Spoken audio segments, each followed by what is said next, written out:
Hello বন্ধুরা, আপনারা কেমন আছেন? আপনারা নিশ্চয়ই খুব ভালো আছেন, আমিও ভালো আছি। আর রান্না হয়ে গেছে আমার।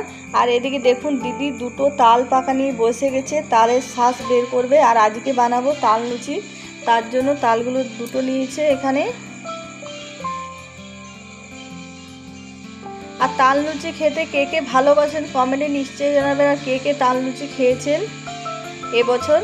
আর তাল লুচি খেতে দারুণ লাগে, আমাদের বাড়ির তো সবাই খুবই পছন্দ করে তাল লুচি খেতে। আর তাই ভাবলাম আপনাদের সঙ্গে শেয়ার করে নিই কেমনভাবে তাল লুচি বানাবো আজকে।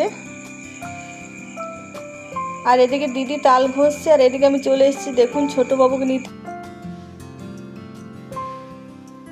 ছোটোবাবু মায়ের কাছে আছে আর কান্না করছে, তার জন্য ওকে নিয়ে এলাম আমি বাইরে।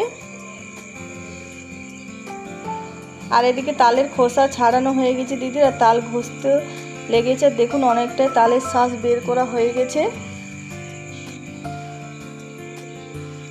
আর এদিকে পাশের বাড়ির একটু পুচকি মেয়ে এসছে দেখুন আমাদের ছোটোবাবুকে দেখা করতে, মাঝে মাঝে পেরায় এসে এই পুচকি মেয়ে ছোটোবাবুকে দেখা করতে। আর এদিকে দুটো ছেলে স্কুল থেকে চলে এসছে।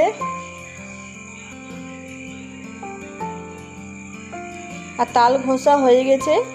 এবারে আমি বিকেলবেলায় তালের শাঁসটা নিয়ে বসে গেছি। তালের শাঁসের মধ্যে দিয়ে দিলাম একটু নুন, আর এবারে দিয়ে দিচ্ছি চিনির গুঁড়ো মিষ্টির জন্য। আমরা কিন্তু চিনি দিই, চিনি দিলে খেতে বেশি ভালো লাগে, মিষ্টি মিষ্টি। আপনারা কি কেউ চিনি দেন কমেন্টে নিশ্চয়ই জানাবেন। আর চিনি আর নুন দিয়ে ভালো করে মিশিয়ে নেব পাকা তালের সঙ্গে। আর খুব ভালো করে মেশানো হয়ে গেছে। এবারে এর মধ্যে দিয়ে দিচ্ছি আটা, আর আটা দিয়ে এবার ভালো করে মিশিয়ে মেখে নেব। আর এর মধ্যে কিন্তু জল এক ফোঁটাও ব্যবহার করা যাবে না, পাকা তালের শাঁস দিয়ে কিন্তু আটাটা মাখাতে হবে, এতেই খুব সুন্দর মাখানো হয়ে যাবে।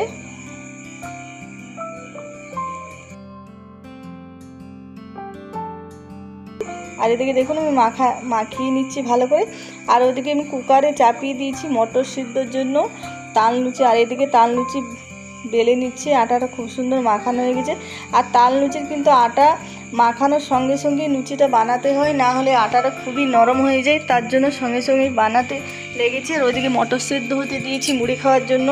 যতই কিন্তু লুচি পরোটা আমরা খেয়ে থাকি, কিন্তু বাঙালি ঘরে মুড়ি না খেলে ভালো লাগে না। লুচি খেয়ে পেট ভরে যাবে, কিন্তু মুড়িটা না খেলে মন ভরবে না, তার জন্য মুড়ি খাওয়ার জন্য মটর আলু সেদ্ধ করে হতে দিয়েছি। আর এদিকে লুচি আমি বেলে দিচ্ছি, দিদি কিন্তু লুচি ভেজে নিচ্ছে। আর একে একে সবগুলো এইভাবে লুচি ভেজে দেবো। আর লুচিগুলো দেখুন কত সুন্দর ফুলেছে, আর ভাজার পরে পুরো হলুদ হয়ে গেছে। আর খেতে দারুণ লাগে এই লুচি, চা দিয়ে, গুড়গোলা দিয়ে, মিষ্টি দিয়ে, যে কোনো দিয়ে খাবেন। আর আজকের ভিডিও পছন্দ হলে প্লিজ লাইক শেয়ার কমেন্ট করবেন। যারা নতুন দেখছেন তারা অবশ্যই আমার চ্যানেলটা সাবস্ক্রাইব করবেন, পাশে থাকবেন। আর আপনাদের কেমন লাগছে আমাদের এই ভিডিওগুলো কমেন্টে নিশ্চয়ই জানাবেন।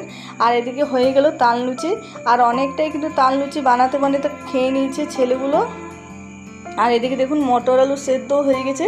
আর এই মটর আলু সেদ্ধ দিয়ে মুড়ি খেতে দারুণ লাগে। আপনারা কে কে খেয়েছেন এরকম কমেন্টে জানাবেন। আর যারা খাননি তারা অবশ্যই একবার হলেও এরকম মটর আলু সেদ্ধ দিয়ে মুড়ি খাবেন।